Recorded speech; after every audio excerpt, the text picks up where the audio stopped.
All right, Chef, this is the Napa Valley. I'm expecting big things.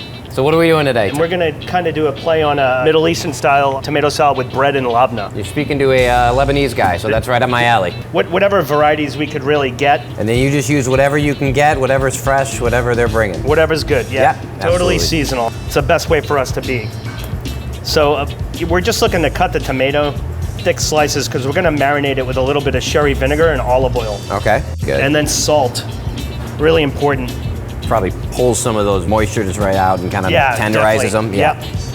Then we're gonna take some good local fennel, and I like the contrast it gives the sweetness to the tomatoes, Greek yogurt, and then just some fresh lemon zest.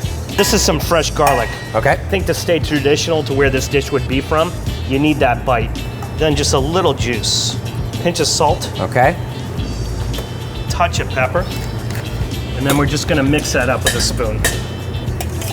You know, we always have like leftover bread. So we'll tear some bread, and then we're actually gonna saute it real quickly just to get some crisp on it and flavor. I'm gonna take a garlic clove. Always leave the skin on garlic, so that way if we do get a little color on it, we're not making it bitter. Oh, interesting. I like that trick.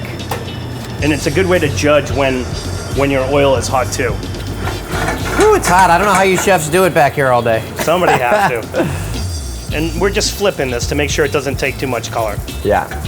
And if you see where it's starting to look a touch dry, you just add a little more oil to it. And then we're just gonna put this on a paper towel to make sure it's not greasy. Now you said this dish kind of has a Middle Eastern roots to it. I think Mediterranean, Palestine, Israel, Morocco, Italy, the area, you know, the food is very similar. And then we're just gonna put a couple dollops of the labna on the plate.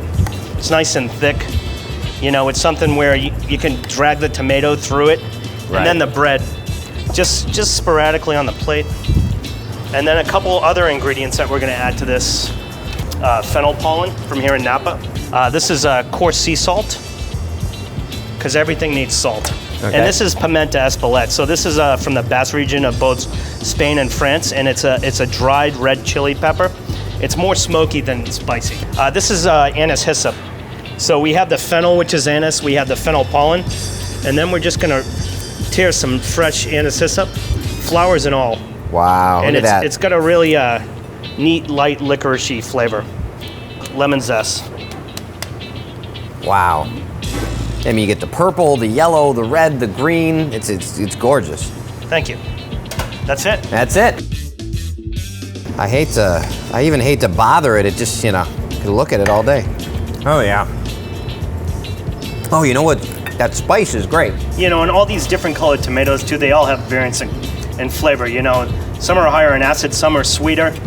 This red one here, a lot less firm than, say, this one, which is cool because you get that play on textures.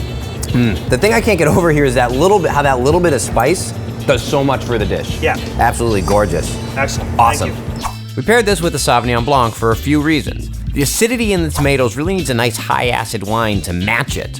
And the floral notes of the wine go really well with the floral and licorice flavors of the anise hyssop. Plus, the acidity in the wine cuts right through the fat that you find in the yogurt.